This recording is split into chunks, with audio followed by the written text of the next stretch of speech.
Boa tarde, senhoras e senhores deputados. Agradecer particularmente a presença da Ordem dos Advogados, da sua delegação, da senhora bastonária e dos senhores membros da direção. Queria só dar umas notas introdutórias antes de avançarmos para a audição propriamente dita. Esta audição decorre num dia que é um dia dedicado ao trabalho dos senhores deputados nos respectivos círculos eleitorais. Essa é a razão pela qual muitos não estarão aqui presencialmente e estarão à distância, e outros que, em virtude desses mesmos trabalhos parlamentares no círculo, não conseguem ainda assim juntar-se a nós, e é o caso do Partido Comunista Português, que ainda assim tem connosco a assessora, que naturalmente fará o registro daquilo que os senhores aqui disserem. Devo ainda dizer que o Grupo Parlamentar do Chega também não consegue estar hoje aqui presente nas audições por essa mesma razão, porque estão em trabalho político, mas o Grupo Parlamentar pediu para que comunicássemos isso mesmo à Ordem, e aqui acrescentam também a sua discordância quanto à pressão, estou a citar, à pressão fora do normal para terminar este processo, para não pôr palavras fora da boca de ninguém, e, portanto, o Chega pediu para transmitir isso às entidades que aqui hoje estão a ser ouvidas. O Bloco de Esquerda juntar-se-á a nós, e também tem connosco a assessora, mas juntar-se-á a esta audição. E, portanto, podemos começar esta audição. Julgo que a senhora bastonária conhece o método para esta audição. Portanto, tem uma intervenção inicial de 10 minutos. Depois os grupos parlamentares farão as perguntas e partilharão as reflexões que entenderem pertinentes, e depois a senhora bastonária terá uma intervenção final de 10 minutos, onde poderá responder a estas e a outras questões que entenda pertinentes. E se não houver nenhuma questão prévia a levantar, e aproveito para cumprimentar o senhor deputado Pedro Filipe Soares, se calhar iniciávamos então esta audição, dando a palavra à senhora bastonária, a doutora Fernanda de Almeida Pinheiro, a quem mais uma vez agradeço a disponibilidade para colaborar com este grupo de trabalho. Antes de começar a fazer a minha intervenção, queria transmitir apenas a Vossa Excelência, na qualidade de Presidente da Comissão, a Ordem dos Advogados preparou um contributo com a súmula de todas as coisas que já são conhecidas e subejamente conhecidas sobre esta temática, sobre aquilo que nós entendemos que são questões absolutamente fundamentais para que Vossas Excelências tenham em consideração neste debate na especialidade, e que infelizmente não foram acauteladas a quando o debate na generalidade. A Ordem tem vindo sucessivamente a alertar para estas situações, não só a Ordem, mas é aqui a Ordem que nos interessa.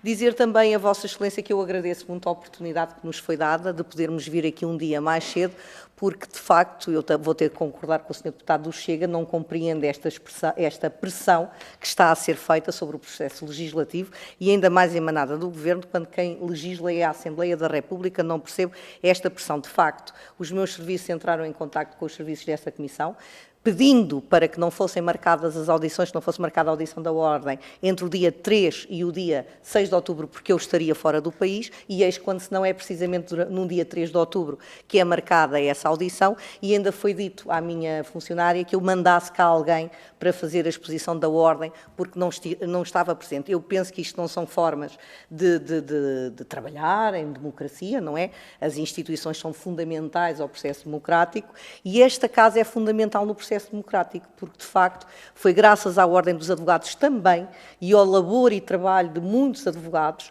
que estiveram nesta casa e que exerceram cargos públicos de relevo, que contribuíram de forma decisiva para que pudéssemos todos estar aqui hoje em democracia, e já vão fazer 50 anos de democracia que nós estamos aqui, felizmente, e não queremos voltar a outros tempos. Portanto, os processos legislativos entendemos nós que devem ser profundamente maturados, e não com esta pressa e com esta ansiedade, e tanto mais que a Ordem dos Advogados até se disponibilizou para vir cá antes. E, portanto, era só uma questão de agendarmos, mas, de facto, nestas datas que não foi possível, e, portanto, tivemos que vir aqui a correr, e, portanto, que é uma coisa que eu não queria deixar de dar pública nota sobre isso. Começando agora, então, com aquilo que nos traz aqui, relembrar o seguinte. Há uma ingerência, de facto, aqui do ponto de vista, e que nós sabemos por que razão é que ela foi acolhida nos termos deste PRR.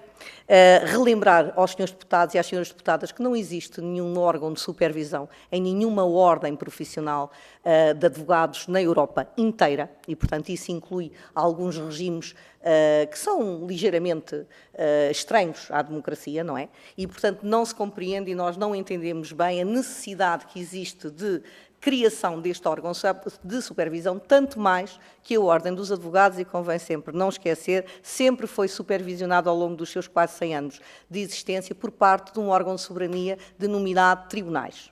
Se a fiscalização não anda mais depressa é porque, de facto, o órgão de soberania denominado tribunais faz parte dos tribunais administrativos e fiscais deste país e, de facto, é difícil conseguir implementar justiça ou reverter decisões que possam não ser corretas quando, como aconteceu ainda a semana passada, eu recebi uma notificação de uma sentença de um colega nosso que impugnou um processo disciplinar de que foi alvo por parte da Ordem, que teve tempo para condená-lo em primeira instância, para condená-lo, manter a decisão do recurso no Conselho Superior e o colega interpôs, portanto, instaurou uma impugnação contra a Ordem em 2002, e nós recebemos esta semana que passou, em 2023, uma extinção do processo por inutilidade superveniente da lide, uma vez que a pessoa faleceu e o seu herdeiro foi aos autos dizer que já não valia a pena apurar e saber se de facto o advogado tinha ou não cometido aquela infração disciplinar. Portanto, é isto que nos deve preocupar e não saber se a Ordem está ou não está a fazer o seu trabalho, porque como todas as outras associações públicas profissionais sempre o fizeram. Uns há mais tempo, outros há menos, a nossa já é quase há 100 anos, porque somos de facto a mais antiga associação profissional que existe no nosso país. Portanto, são entidades independentes, como disse, e, portanto, os conselhos de deontologia integram dentro da Ordem dos Advogados, pessoas que têm, de exercício da profissão, mais de 10 anos de experiência. Continuamos a temer como vão ser vistos os processos disciplinares dos nossos colegas e as queixas, como vão ser analisadas por parte de pessoas que nem sequer sabem o que é ser advogado, quanto mais terem experiência profissional de 10 anos, que é aquilo que é exigido para integrar o Conselho Superior da Ordem dos Advogados, o Conselho de Deontologia, o bastonário, o Presidente do Conselho Superior e os Presidentes dos Conselhos Regionais. Portanto, nós vamos ter dentro da Ordem pessoas a opinarem e a integrarem e a trabalharem em processos de pessoas que não têm sequer conhecimento do que é a deontologia da profissão, quanto mais saber o que é o exercício da mesma.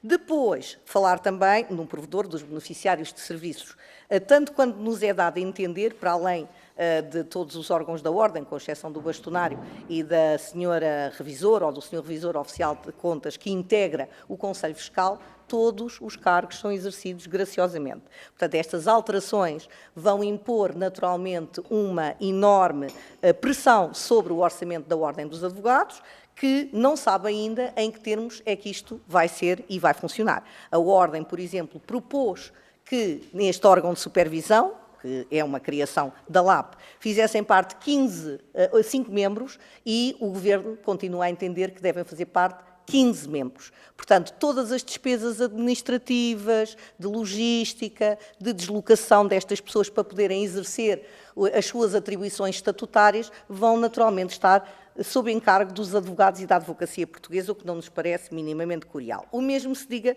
relativamente ao provedor dos beneficiários de serviços, que vai fazer o serviço que eu faço atualmente, que é receber todas as denúncias e queixas que nos são apresentadas contra os advogados deste país e remetê-las para o Conselho de Deontologia respectivo, porque é lá que vai ser tratada essa questão. Portanto, são eles que vão saber se existe ou não existe infração disciplinar, em que termos é que deve ser punida, e são eles que fazem essa verificação que nós não temos competência para o fazer e nem o provedor a vai ter, porque a única coisa que vai depois fazer é integrar o órgão de supervisão e ter a possibilidade também de recorrer de decisões, resta saber em que termos, porque também é um membro não inscrito.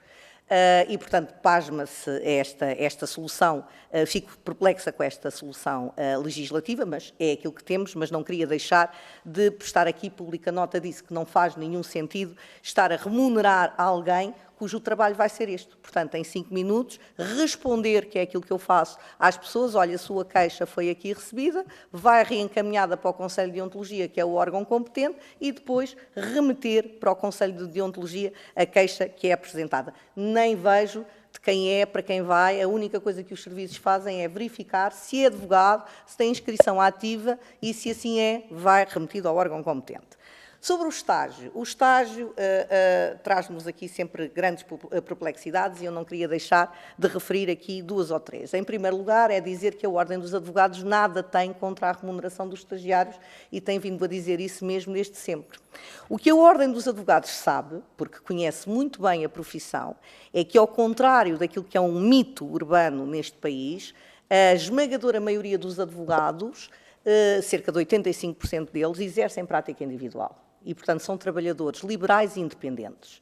E mesmo aqueles que exercem em sociedade, portanto, através de uma sociedade de advogados, a esmagadora maioria dessas sociedades são sociedades pequenas, de dimensão, familiares, e que praticamente também não têm grande capacidade ou autonomia para estar a pagar um estágio. E isso traz-nos problemas muito graves, nomeadamente às pessoas que querem aceder à profissão. E nós tínhamos a convicção que todo este processo tinha começado por isso, porque as pessoas queriam que houvesse verdadeiro acesso à profissão. Neste momento, o que lhe posso dizer, ainda não tenho os números relativamente ao número de inscrições, porque nós abrimos um curso de estágio que terminou agora no dia 30 de setembro, mas o que lhe posso dizer é que tenho recebido inúmeras interpelações por parte de patronos que naturalmente estão a aceitar os seus estagiários sob condição e a partir do momento em que a lei entrar em vigor, passa a existir a obrigatoriedade de pagamento do estágio e imediatamente essas pessoas vão retirar o patrocínio porque não podem assumir uma tamanha responsabilidade, não é? Dizer também que, e isso também é importante de ver, os estagiários vão ter durante este período de 12 meses mais direitos laborais do que algum trabalhador profissional da advocacia, que é trabalhador independente, alguma vez vai ter. Portanto, vai pagar remunerações para a Segurança Social, que não é a Caixa de Previdência dos advogados e solicitadores, porque esse problema, infelizmente, ainda não foi resolvido. E continuamos a tentar ver se o Governo consegue resolver, e pese embora as inúmeras promessas que têm existido, a verdade é que nem o grupo de trabalho que Vossas Excelências pediram ou instaram o Governo a criar não foi criado. Dar-vos nota também, e já agora, porque eu acho que também é pertinente relativamente a esta realidade, dos números, porque eles são elucidativos. Então é assim, entre 2013 e 2018, cancelaram a sua inscrição cerca de 26% dos advogados que iniciaram estágio em 2013. 26%. Entre 2018 e 2020, ao terceiro ano, nós já temos 26% de suspensão de inscrições. Entre 2020 e 2022, logo no primeiro ano, vamos com 16% de suspensão de inscrições. Portanto, isto são pessoas que acederam à ordem e que, naturalmente, por razões óbvias, não conseguem manter e sustentar a profissão. Porquê? Por falta de uma previdência digna desse nome e por falta da tal remuneração digna, que no nosso caso não é de trabalhador por conta de outrem e, naturalmente, que só é assegurada com o trabalho dos advogados e não com o pagamento de um estágio. Portanto, é bom que, quando nós olhamos, de facto, para os motivos pelos quais a juventude não se mantém na profissão, tenhamos a noção do que é que isso significa. Sra. Bastonária, eu ia-lhe só pedir, ultrapassou em 1 minuto o seu tempo, que pudesse não se importa. Eu queria passar aqui ainda mais umas quantas, eu vou pedir um bocadinho mais de tempo para dizer o seguinte. Na Europa, da União Europeia, vamos falar assim, não é? Há apenas 3 países que têm um estágio de 12 meses, a Bulgária, Chipre e Malta, que não são realmente países com quem o nosso país se queira comparar. Ainda assim a Bulgária, porque acede à profissão através de um exame e não através de estágio. Todos os demais países da União Europeia, com exceção da Grécia, da Espanha e da Itália, têm 18 meses de estágio. Todos os demais é de 2 anos para cima. O mais alto é na Áustria, com 5 anos de estágio. É bom termos isto em linha de consideração quando queremos descer um estágio de 18 para 12 meses. Dizer também que não é possível começar esse estágio e garantir que ele termine um ano depois, porque senão aquilo que nós teríamos aqui era que qualquer pessoa, que é o que diz a lei das associações públicas, podem inscrever-se no momento que quiser e depois a Associação Pública Profissional teria de fazer, se calhar, um exame a pedido.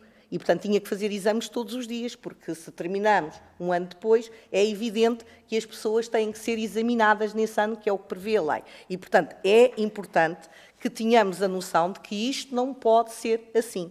Portanto, tem que haver tempos limite para nós podermos avaliar as pessoas. O processo de avaliação tem que ser um processo único, pode ser feito em vários momentos do ano, mas não pode ser individualmente considerado. Aliás, nem sei como é que isto era possível de fazer quando qualquer universidade, qualquer curso de formação inicia e termina num prazo, como é evidente, e depois são avaliados em conformidade. Sobre os autos próprios, dizer simplesmente o seguinte, porque já se falou muito sobre isso, e eu queria deixar aqui as notas principais. Retirar o escopo exclusivo à advocacia de atos como sejam a negociação de créditos, a consulta jurídica e a redação de contratos é, naturalmente, diminuir em muito os direitos, liberdades e garantias dos cidadãos. É importante que tenhamos todos em linha de conta que as prerrogativas que existem para a advocacia não existem no interesse individual dos profissionais, mas sim no interesse de terceiros. E, portanto, dar apenas 2 ou 3 exemplos para perceberem o que é que isto quer dizer. Se nós estamos a falar numa redação de contratos, e eu estou a falar neste porque, infelizmente, a lei foi muito para além daquilo que foi consignado pela Autoridade da Concorrência, que falou apenas em contratos de promessa, compra e venda, portanto, e os senhores abriram o leque, o Governo abriu o leque a todo o tipo de contratos. Dizer apenas que nesse, que é um, de facto, dos mais comuns, ele é aplicado frequentemente, isso não quer dizer que possa ser feito de uma forma genérica e não individual. E depois dizer também que, normalmente, quem promove este tipo de contratos são instituições que estão interessadas no negócio. E, portanto, isto não é nenhuma garantia de independência das pessoas que estão a intervir no negócio e que, naturalmente, também não têm noção de que deveriam escolher o seu próprio advogado e não aquele que lhes está a ser atribuído pela agência de mediação, porque, naturalmente, o da agência de mediação está a lutar pelos interesses do negócio, que é receber a sua comissão e não pelos interesses individuais de cada um. Quer do ponto de vista, isto já não, para não falar nos mútuos, bancários, etc., que também eles deveriam ser objeto de atenção. Mesmo que conclui, Sra. Bastonária, deixe-me só terminar os atos próprios, concluir esta ideia. São só 2 notas. Lembrar também que a negociação de créditos, desde 2017, que o PS tenta implementar esta regra daquilo que nós chamamos normalmente o cobrador do FRAC, isto não existe no ordenamento jurídico português por uma razão simples, porque estas empresas não respeitam as prerrogativas da advocacia, não respeitam os direitos, liberdades e garantias das pessoas e cobram os seus créditos sob ameaça e sob enorme pressão. E isto faz com que as pessoas assinem compromissos de dívida que sabem não poder cumprir para evitar que serem despejadas dos seus bens, etc., numa situação em que, por vezes, o crédito nem sequer é devido e nem existe sequer um título executivo. Portanto, é importantíssimo ter isso em linha de conta quando nós estamos a abrir a porta a este tipo de situações. Última nota sobre as sociedades profissionais. A proposta que vem aqui agora sobre sociedades de advogados ou sociedades multidisciplinares é que as mesmas não tenham que estar sequer registadas na ordem dos advogados e isto causa-nos uma enorme complexidade. Num tempo em que a transparência é tudo, a pergunta que se faz é, não havendo esse registro, quem é que vai exercer poder disciplinar sobre as sociedades de advogados? Quem é que vai poder dar informação sobre quem são os seus sócios, que cotas detêm, qual é o benefício que retiram das mesmas, porque esse registro até hoje sempre foi feito desde o início da constituição de uma sociedade pela Ordem dos Advogados. Não nos parece curial que exista esta possibilidade. Uma única palavra para o relatório da DGERT. Dizer o seguinte, este processo legislativo deveria ter começado com o relatório da DGERT, que nunca foi feito. Portanto, ninguém sabe da necessidade, da adequação e da proporcionalidade destas medidas. Porquê? Porque aquilo que se está a pedir aqui para fazer é que os atos que até hoje eram exclusivamente praticados por advogados possam ser praticados por qualquer pessoa. Nuns casos é licenciado em Direito, noutros, como é o caso da cobrança de créditos, não é, e a redação de contratos a mesma coisa, sem que sobre estas pessoas não impenda nenhuma das obrigações que impende sobre os advogados, nomeadamente deveres de sigilo, deveres questões relacionadas com a deontologia profissional, questões relacionadas com obrigações estatutárias, como sejam a publicidade, a forma como é feita a apresentação desse trabalho e a responsabilidade civil, que não sabemos ainda, pese embora se fale sobre um seguro de responsabilidade civil, deixem-me lembrar-vos que o seguro de responsabilidade civil dos estagiários existe porque a Ordem o contrata, porque nenhuma empresa seguradora o quis fazer sem a chancela da Ordem, porque entende que o perigo é enorme em relação à má prática.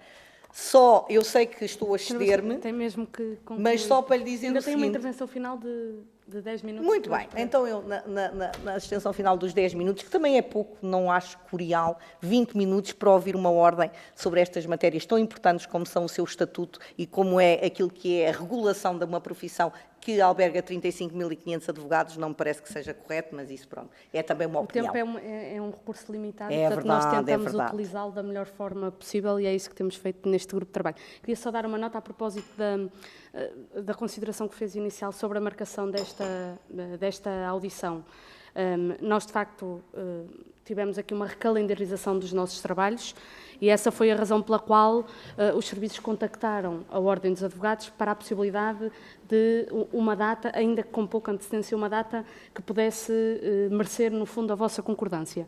E nós tivemos ordens aqui presentes que não se fizeram representar pelo Presidente ou pelo Bastonário. Portanto, a consideração de que a Ordem se representa da forma que entender não era para diminuir a Ordem, mas era no sentido de garantir a audição da Ordem neste processo legislativo com um calendário tão apertado. E por isso não foi, nem foi isso que os serviços lhe terão dito, certamente, porque a Ordem dos Advogados é um parceiro importante neste processo e o que nós queríamos era garantir que a Ordem estaria presente e que dava os seus contributos. Foi só isso que este grupo de trabalho teve em linha de conta. Mas vamos ouvir então os grupos parlamentares. Começamos pelo grupo parlamentar do Partido Socialista e eu dou a palavra à Sra. Deputada Alexandra Leitão.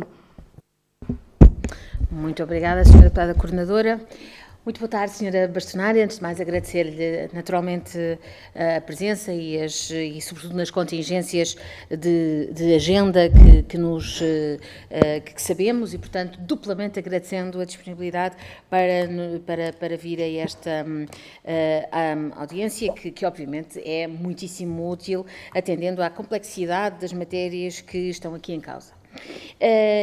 A primeira questão não é bem uma questão, era uma colocação do problema nos seguintes moldes.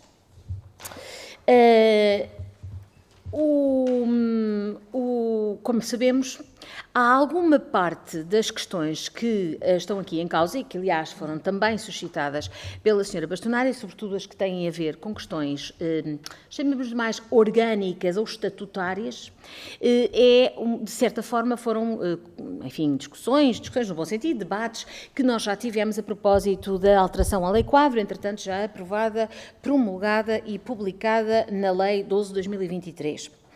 E, portanto, aquilo que eu começava por perguntar da perspectiva, enfim, da Ordem dos Advogados, que é muito útil para o nosso trabalho, era, antes de perguntar, afirmar a disponibilidade deste grupo parlamentar para revisitar as questões que nesta alteração aos estatutos constam e que não estejam em linha com o que já foi aprovado, publicado, promulgado e, permita-me relembrar, sufragado como não inconstitucional pela unanimidade dos juízes do Tribunal Constitucional, ou seja, o que é que vai além.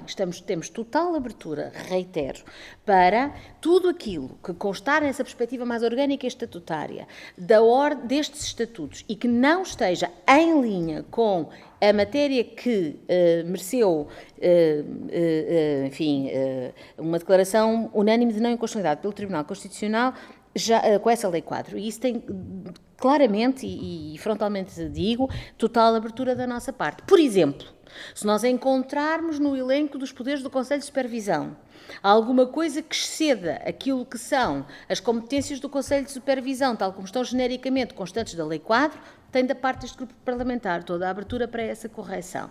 Tudo aquilo que já constar da Lei Quadro, consideramos que está, repito, aprovado, promulgado e tem a chancela da não inconstitucionalidade por parte do Tribunal Constitucional. Mas temos muito interesse em perceber porque de facto pode ter ido além e nisso tem a nossa total abertura para correções. Segunda questão, e tem a ver com saber, junto da Sra. Bastonária e da Ordem dos Advogados, se há ou não concordância quanto ao princípio geral de que o estágio, quando tem uma dimensão profissional relevante, deve ou não ser remunerado.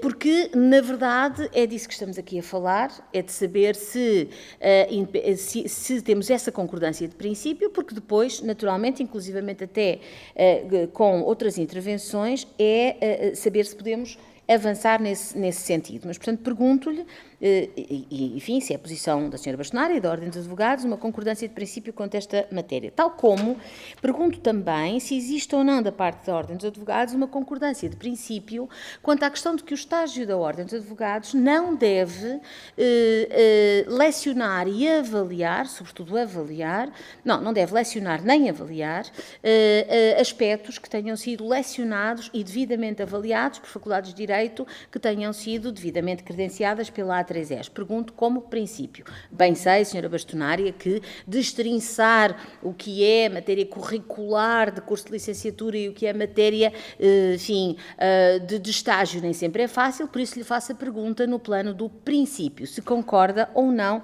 com esse princípio. E, finalmente, quanto aos autos próprios, que é matéria que, de facto, não constava da Lei Quadro e que merece nossa grande atenção, perguntava se a discordância da Ordem dos Advogados se situa ao nível desses três aspectos: consulta jurídica, redação de contratos e negociação de créditos, e se essa discordância se coloca por... e eu não estou a dizer que faço a mesma interpretação da lei, mas tomando como boa a interpretação da lei da Sra. Bastonária, de que pode ser qualquer pessoa e não apenas um licenciado em Direito, a leitura que eu faço é outra, mas se o que constar for alguém habilitado com a licenciatura de Direito e legalmente autorizado, se a vossa discordância, e ainda que não inscrito na Ordem, se a discordância da Ordem dos Advogados se mantém ou se seria levantada essa discordância ou se seria mitigada de alguma forma. Portanto, são estas as minhas questões, reiterando, eu penso que tenho 4 ou 5, já foi, não foi? Reiterando os meus agradecimentos. Uma nota final, mas aqui genuinamente, nós estamos muito preocupados com os prazos das disposições transitórias, que nos parecem um pouco curtos. Também gostaria muito de ouvir a Sra. Bastonária quanto a esse aspecto e agradeço desde já. Sra. Bastonária, eu esqueci-me de explicar que isto é uma ronda por todos os grupos parlamentares e, no fim, responde em conjunto a todos os grupos parlamentares. Portanto, não é pergunta-resposta.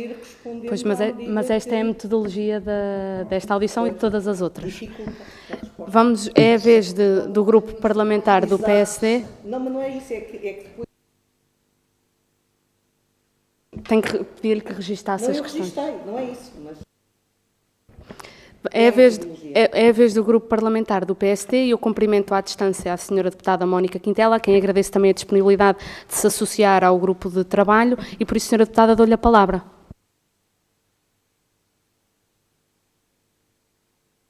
Muito obrigada, senhora coordenadora deste grupo de trabalho. Não sei se me estão a ver e a ouvir. Perfeitamente, senhora deputada. Muito bem. Cumprimento a senhora Bastonária da Ordem dos Advogados e os membros do Conselho Geral que a acompanham.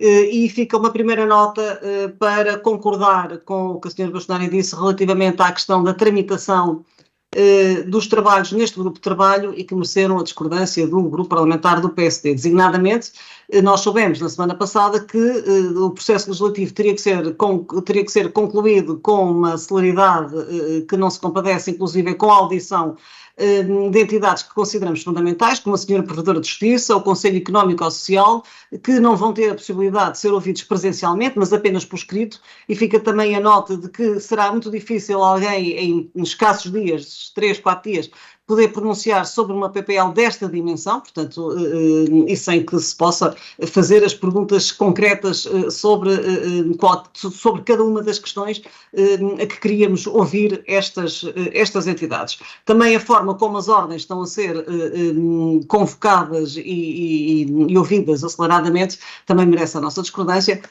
Mas enfim, foi o processo que foi aprovado e, posto isto, agradecer também a disponibilidade da Sra. Bastonária Bastonária e dizer que, como de resto é público, de resto fui eu a relatora da parte da proposta de lei, na parte que é atinente ao Estatuto de Ordem dos Advogados e que tem conexão com a primeira comissão e, enfim, que a minha opinião pessoal está bem patente na opinião da relatora do parecer, bem como também as propostas do grupo parlamentar do PSD em sede da LAP, da Lei das Associações Públicas Profissionais, que decorreu anteriormente, também se vê a nossa discordância relativamente a matérias que estão ainda em cima da mesa e que as ordens não estão a aceitar e que, se bem me recordo, até presentemente de um fórum que teve lugar esta semana, em que consideram mesmo que são linhas vermelhas, a saber, o Conselho de Supervisão, com o Provedor de Justiça, com todas as questões que já foram e que têm sido e que foram elencadas e que se conhece,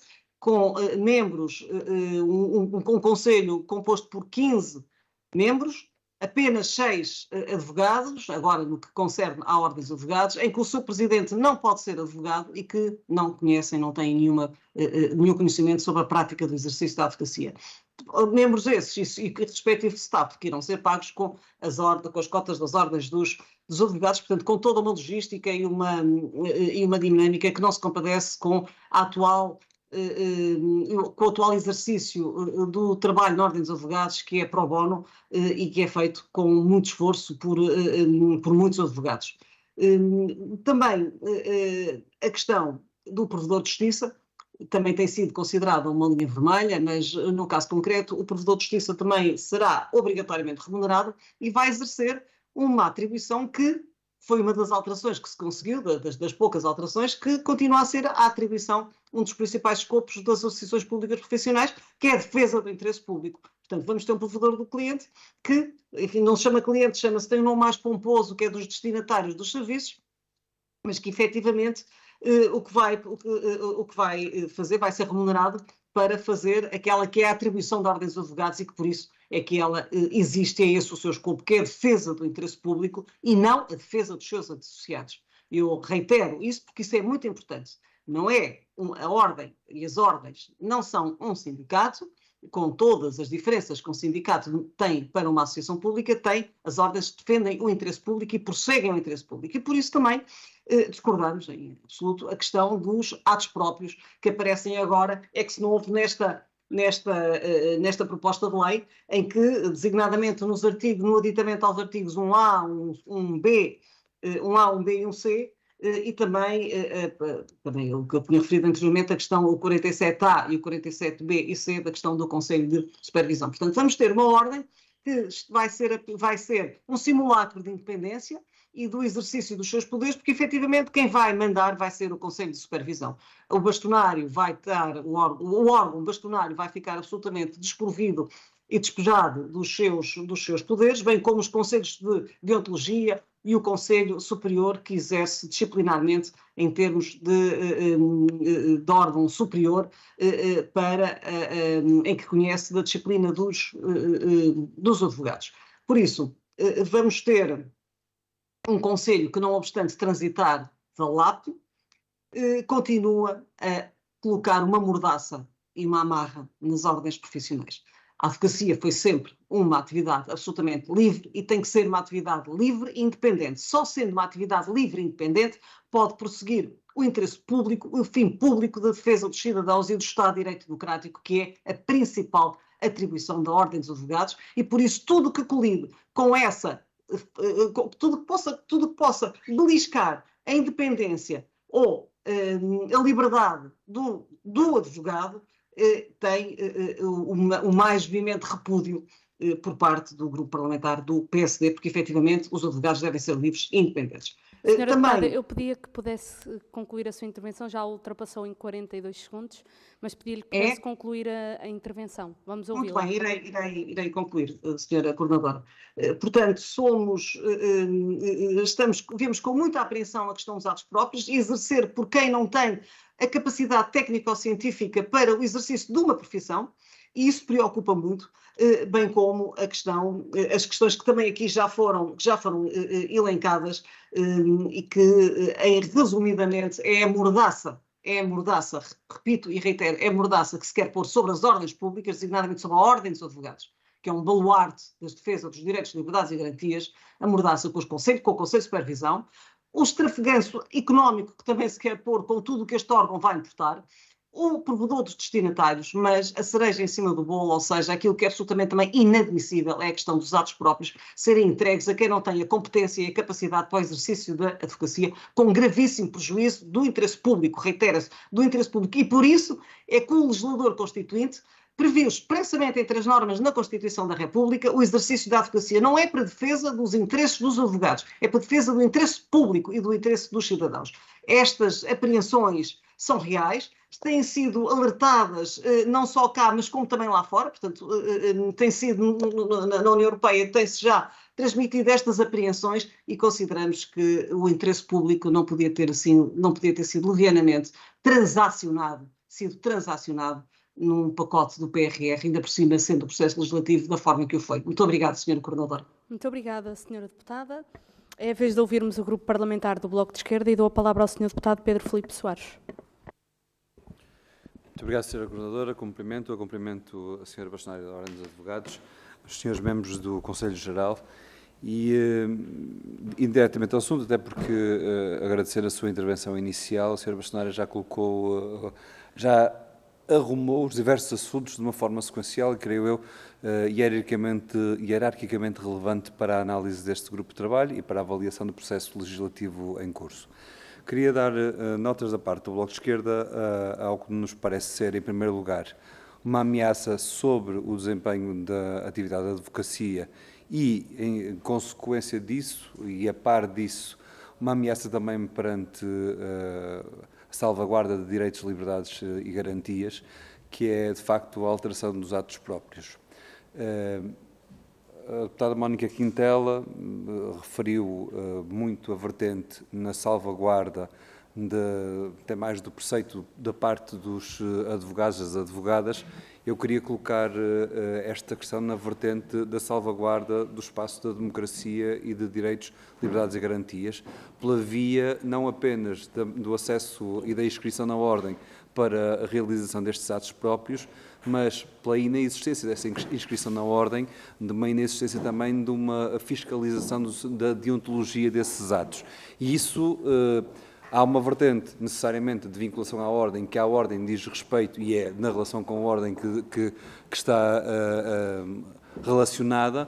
Há uma vertente que, quanto aos cidadãos e às cidadãs, diz respeito, que é de quem lhes garante que determinada pessoa que está autorizada para fazer aquelas ações é devidamente fiscalizada ao longo da sua carreira e que a idoneidade está salvaguardada ao princípio e que os atos são depois também passíveis de ser validados, independentemente depois de podermos dizer, e essa é uma conversa que nós sabemos, que os tribunais poderiam agir sobre qualquer reclamação. Bem, mas eu creio que logo o primeiro exemplo que a Sra. Bastonária deu da morosidade que existe nos tribunais demonstra como essa ideia não tem adesão à realidade, mas para lá da questão da demora em si, há depois as barreiras que pré-existem no acesso à justiça, entre as quais as barreiras económicas, que coloca claramente os cidadãos e cidadãs numa maior desproteção e até de uma forma hierarquizada para a salvaguarda dos seus direitos. E por isso vemos com muita preocupação estas alterações, parece-nos a nós que elas deveriam merecer bastante análise e uma revisitação muitíssimo aprofundada. A existência das sociedades multidisciplinares é uma decorrência desta visão e do negócio que lhe está inerente. E esse é outro dos problemas. A forma de olhar para esta realidade é a forma do negócio, tendo em vista uma validade, não é só uma novidade, nós sabemos que já é possível em algum alcance, mas o alargar e o balizar legalmente uma nova forma de negócio, desprotegendo as pessoas. Que isto seja uma imposição da União Europeia, para nós não é novidade. A União Europeia já tentou fazer isto exatamente no período da Troika, era uma das pressões que existia na altura. Na altura houve uma revisão do Código de Trabalho, houve um conjunto de entraves, em particular à contratação coletiva, e isto estava também no rol. Na altura não foi por diante, também por ação da Ordem dos Advogados, agora, a troco do PRR, mais uma vez se prova como há dinheiro que... os cheques, há almoços que não são grátis, e os cheques não vêm sem contrapartidas, e desse ponto de vista o Partido Socialista entra exatamente nesta reforma, que é a reforma imposta pela União Europeia, que tinha as mesmas perspectivas que eram aquelas defendidas no período da Troika e que agora está materializada nesta realidade. Eu termino, Sra. Coordenadora, com a questão que me parece... Eu percebo a argumentação da Sra. Bastonária no que toca à visão da Ordem dos Advogados. Eu confesso-lhe que, no que toca à salvaguarda do acesso à profissão e de uma dignidade nesse período de acesso à profissão, a questão da remuneração dos estágios para nós não é uma questão menor. Eu percebo os problemas que existem e como isso poderia levar até a uma segmentação entre os escritórios de advogados que poderiam ter estagiários e quem exerce atividade em nome individual, que teria dificuldade em salvaguardar essa realidade. Mas alguma solução terá de existir para se garantir que o acesso a uma profissão não tem que passar por uma exploração laboral, porque eu creio que esse é um ponto que para nós, pelo menos não é, eu creio, para nós é um ponto fundamental e eu creio que a própria Ordem dos Advogados não é insensível a esta realidade. Muito obrigado. Muito obrigada, Sr. Deputado. Concluímos assim as intervenções dos grupos parlamentares e por isso é a vez de ouvirmos novamente a Sra. Bastonária da Ordem dos Advogados, que tem até 10 minutos para responder a estas e outras questões. Então, pegando nas questões que foram colocadas pela Sra. Deputada, dizer o seguinte: existem realmente aqui várias coisas que foram além da LAP. Desde logo, e começar por dizer que a lei não foi unanimemente aprovada em termos de constitucionalidade, em termos de manifestação do Tribunal. Creio que houve pelo menos 2 votos vencidos que disseram que não concordavam com as coisas como estavam. Portanto, não é unânime e, portanto, não houve votos vencidos e, portanto, não houve uma unanimidade relativamente à inconstitucionalidade. Dizer também que o processo de inconstitucionalidade pode novamente ser suscitado perante esta questão e, portanto, as questões que se colocaram na LAP não são as que se colocam agora. Ainda assim, e consta desse relatório que nós entregámos agora, desse documento sobre aquilo que são as nossas opiniões, que a iniciativa, de facto, vai mais longe. Aquilo que é dito aqui e que nós reiteramos no artigo 47b, 47º do Estatuto, ora proposto relativamente ao órgão de supervisão, encontram-se efetivamente previstas mais atribuições ao poderes do que os dispositivos do artigo 15A da LAP preconizam. Diga-se inclusivamente que a previsão de homologação pelo Ministério da Justiça do Regulamento de Estágio, o referido número 4 do artigo 47º-B dos Estatutos, corporiza uma clara ingerência nas competências da Ordem dos Advogados, configurando um verdadeiro poder executivo e não meramente de controle de legalidade, imiscuindo-se deste modo nos poderes do Conselho Geral.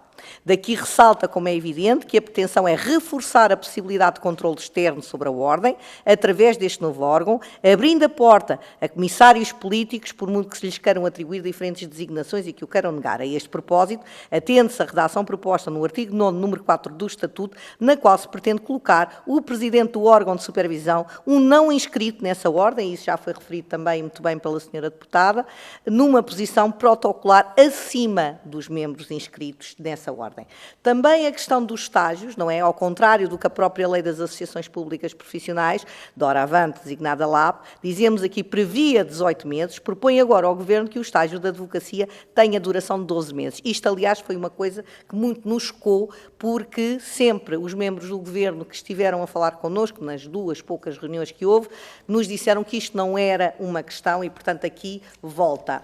Depois, temos também a questão do número de membros. Naturalmente que isto não é despiciando saber se nós temos que remunerar 5 ou temos que remunerar 15, não é? Dependendo dos locais para onde ele venha, de onde é a sua origem. Isso tem relevância do ponto de vista do pagamento da Ordem e é o dinheiro dos advogados que está aqui em causa.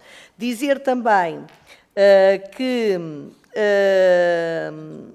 nos atos próprios, isso então, como já a Vossa Excelência disse muito bem, isso é completamente inovado. Diz-me aqui, relativamente à remuneração do estágio, mas eu antes disso vou falar outra vez nos atos próprios. Eu creio que existe aqui uma enorme confusão sobre aquilo que se entende que é uma consulta jurídica, ou que é a redação de um contrato, ou que é a negociação de um crédito. Estas coisas não fazem sentido serem praticadas por não licenciados em Direito. Eu digo não licenciados em Direito porque, por exemplo, a senhora deputada, naquilo que diz respeito à questão da cobrança de créditos, só um deles é que é advogado.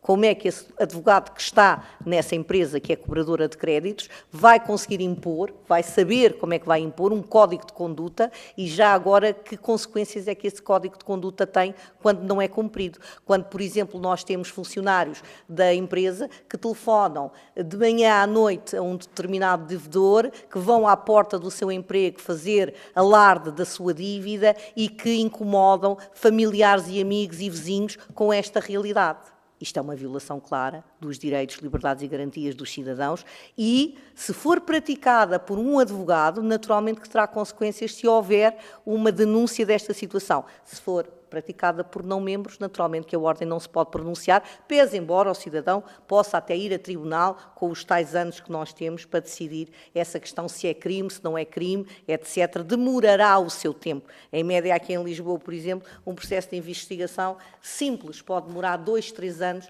desde a sua queixa e, portanto, até lá continua o desgraçado do cidadão e da cidadã ou da empresa a ser importunado desta forma. O mesmo se passa em relação a uma consulta jurídica. O sigilo profissional. O sigilo profissional obriga a que o advogado não possa revelar aquilo que recebe de conhecimento daquela consulta jurídica. Agora, imaginem uma situação de um profissional que não está inscrito na Ordem dos Advogados e por isso não tem as prerrogativas da advocacia, recebe uma série de documentação de um cliente que lhe vai pedir um aconselhamento jurídico, por exemplo, sobre um processo penal, e no dia seguinte o Ministério Público pode determinar buscas àquele consultório e leva toda a documentação que ali deixou o cidadão e ainda pode arrolar como testemunha o profissional que lhe prestou o aconselhamento jurídico, que será obrigado a falar com verdade. É isto que nós estamos aqui a falar. Portanto, não se trata só do conhecimento técnico, porque é evidente que um licenciado em Direito pode ter algum, pelo menos sabe como é que se fazem as leis, o que é o processo penal, o que é o processo civil, mas também já agora acrescentar-lhe sobre a parte, e tocando já na parte do lecionar as matérias, não é a mesma coisa saber como é que funciona o processo legislativo ou como é que se articula o processo civil, o processo penal e o processo de trabalho, do que saber como é que isso se aplica na prática.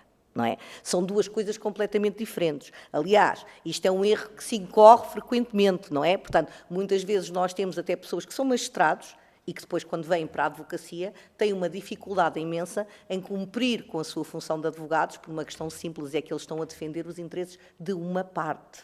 Já não estão ali na capacidade de intérprete da lei e da aplicação da justiça ao caso concreto. Têm que defender uma parte.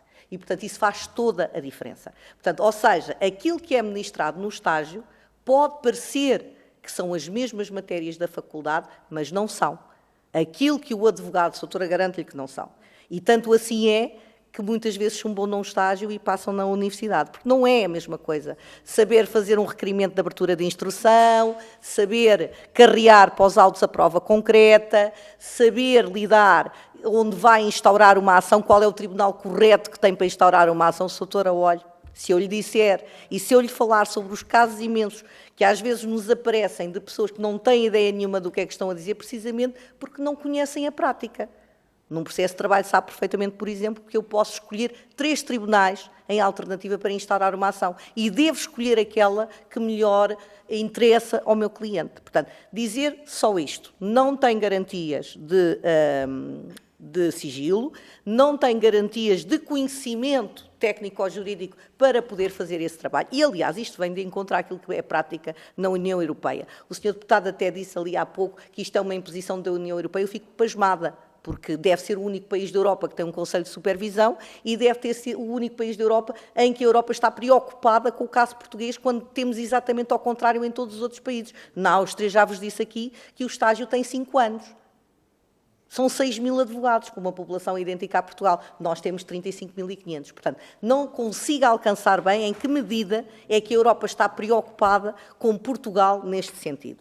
Dizer também, relativamente à questão Da remuneração do estágio, já o disse e volto a repetir, a Ordem não tem absolutamente nada contra a remuneração do estágio. A Ordem sabe é que a advocacia portuguesa e a realidade que tem não é da série televisiva Suits. E é preciso ter isso em linha de conta.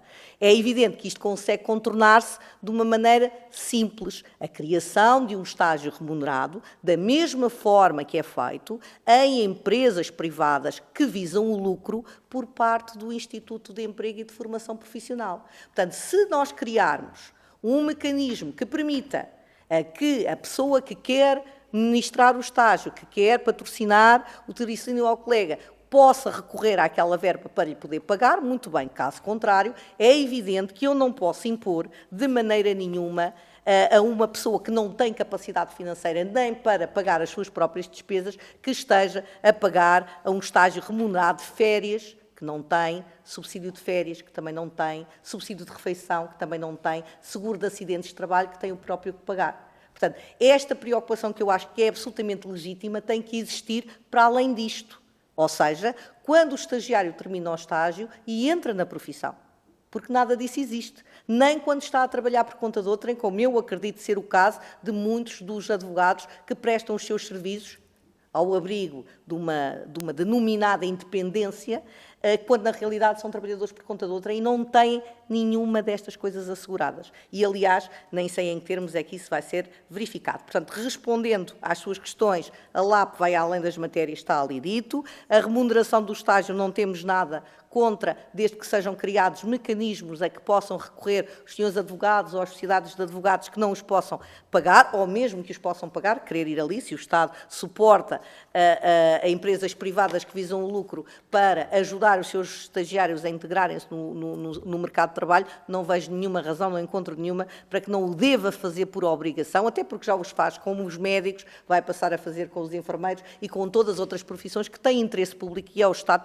que de facto compete assegurar o pagamento destas verbas. E ainda mais quando coloca o nível do pagamento, e isto agora é um comentário à parte, a um valor tão superior ao que às vezes paga aos seus próprios funcionários, olha como é o caso dos senhores funcionários judiciais, que têm uma remuneração base mínima de 843 euros e que se espera que vão prestar os seus serviços à justiça, muitas vezes longe dos seus locais de trabalho, e depois exista um estagiário, que ainda nem sequer é um trabalhador, que receba 950 euros, não é? Portanto, é preciso ter isso em linha de conta, porque a capacidade financeira dos advogados, eu por acaso até tenho aqui, se tiver tempo, um exercício engraçado daquilo que pode um advogado em prática individual ter que pagar por mês, faturando 3.000 euros brutos, já líquidos, aliás, já depois de feitas as retenções na fonte de IRS. Chega ao final do mês, com as despesas todas que tem, fica a dever a alguém 29 euros por mês. É só para as pessoas terem a noção.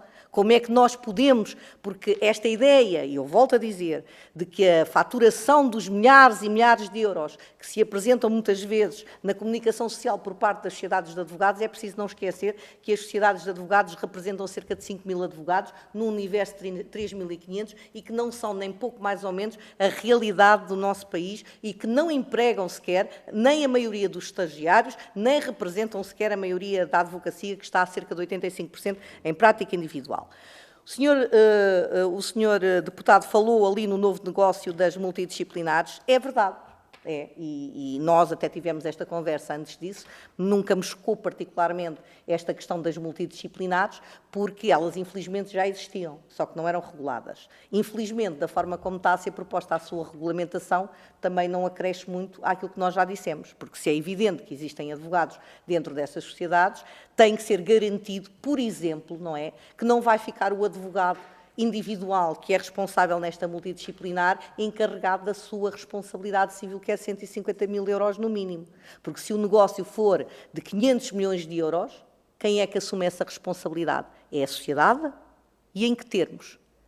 Quem são os sócios dessa sociedade? Onde é que o cliente vai poder saber isso? Estas são várias questões que têm que ser colocadas quando nós estamos a falar nesta realidade, que já é pouco regulamentada no sentido de nós temos o registro, nós temos a ação disciplinar e temos poder de regulamentação. E a proposta do Governo é retirar completamente tudo isto e, portanto, ficam na terra de ninguém. Eu não sei se ainda não poderão ser fiscalizados pela ACT, se calhar isso não seria mal pensado. A solução para pagar os estagiários é aquela que eu preconizei, É evidente que, a existir a obrigação do pagamento de trabalho, e também já agora relembrar o seguinte, é que há estagiários que não querem fazer o estágio de uma forma corrente, trabalhando 5 dias por semana, continuamente. Há muitos estagiários que querem realizar o seu estágio e inscrever-se na Ordem dos Advogados, mas que já têm eles próprios trabalho. Eu sempre trabalhei... Desculpe? Pensei que estava... Peço desculpa. Eu própria trabalhei durante todo o meu estágio. Portanto, eu ia ao escritório do meu patrono pontualmente para aprender o exercício da profissão naturalmente, estava sempre em contacto com ele, mas eu não lhe prestava serviço, eu não estava ali. Eu não era funcionária, como, aliás, os estagiários não são. Portanto, os estagiários vão ao escritório do patrono quando lhes é conveniente, na medida daquilo que querem, e é evidente que, se forem lá muitas vezes, aprendem muito mais do que aquilo que se forem poucas, mas a responsabilidade não é inteiramente do patrono. O patrono tem a obrigação de ministrar um estágio em condições, de colocar à disposição do estagiário aquilo que é o manancial da sua aprendizagem, da sua necessidade de aprendizagem, mas não tem que estar ali a picar um ponto, chamemos-lhe assim. Isso acontece nas sociedades de advogados. Depois, dizer também já agora uma última palavra sobre a norma transitória, que nos parece absolutamente incrível. Isto não é uma resposta a nenhuma questão, mas é evidente que havia... Então, olha, peço desculpa, que eu acho que não tomei aqui nota. A norma transitória não pode ser nestes termos, como é evidente, porque se nós queremos criar um órgão de supervisão que tem que ser sujeito a sufrágio, não pode ser por nomeação, não é? E nós que estamos em curso com eleições, penso que os arquitetos vão agora a eleições, nós fomos a eleições no período passado, em janeiro, portanto, tomámos posse no dia 9 de janeiro, não faz nenhum sentido estar a obrigar a fazer novas eleições apenas para um órgão de supervisão e para complementar os órgãos de deontologia. O que faz sentido, isso sim, é que isto apenas entre em vigor, como aconteceu de resto em 2015, após a aprovação do novo estatuto, nas eleições seguintes foram feitas essas questões. Eu ainda há pouco não mencionei isto, mas queria dizer que tanto é... Mesmo para terminar, senhora. Mesmo para terminar, só 2 ideias. Tanto a Ordem dos Advogados está preocupada com esta questão dos estágios, que já tomou a iniciativa, como de resto tinha sido prometido e tinha sido dito, em reduzir os emolumentos em cerca de 540 euros aos estagiários, porque entende que, de facto, o país está e as pessoas podem ter dificuldade em fazer um estágio prolongado com este nível de valor, não é? E que todas as outras questões que foram aqui sugeridas, nomeadamente a isenção do pagamento dos emolumentos, é aplicada, em muitos casos, em valores muitíssimo elevados, viemos nós agora a descobrir, porque basta que o aluno tenha no seu período de faculdade, seja bolseiro, para não ter que pagar emolumentos absolutamente nenhum, só basta requerer. Quanto ao pagamento em prestações, se foram sempre conferidas, foi sempre conferida essa possibilidade, independentemente de terem ou não dificuldades financeiras, basta requerer e elas são entregues. Para já, penso que é só, não sei se... Ainda vamos fazer uma segunda ronda, não é? Ou passamos já para os meus 10 minutos? Não. Estes eram os seus 10 minutos eram de os meus 10 intervenção minutos final. de resposta. Exatamente. Pronto. Tem sido esta a metodologia seguida por Pronto, todas sim, as ordens e não queremos tratar ninguém de forma privilegiada. Portanto, temos levado as regras a sério neste grupo de trabalho. Sra. Bastonária, queria agradecer-lhe muito a disponibilidade da Ordem dos Advogados, atendendo até estas contingências temporais para aqui estar hoje presente, com as suas circunstâncias que sabemos de disponibilidade pessoais que podiam obstaculizar a sua presença aqui, mas ainda assim queremos destacar o esforço e a disponibilidade para colaborar com este grupo de trabalho. Agora é a fase em que os grupos parlamentares farão a sua própria reflexão sobre os contributos que, quer orais, quer escritos, que eu pedi para distribuir, serão obviamente objeto de reflexão pelos grupos parlamentares e deixar a disponibilidade deste grupo de trabalho para o que entenderem necessário e agradecer uma vez mais a vossa presença. E aos senhores deputados, muito obrigada e temos amanhã a audição às 10h30 da manhã, a primeira audição à Ordem dos Médicos. Muito obrigada, senhores deputados.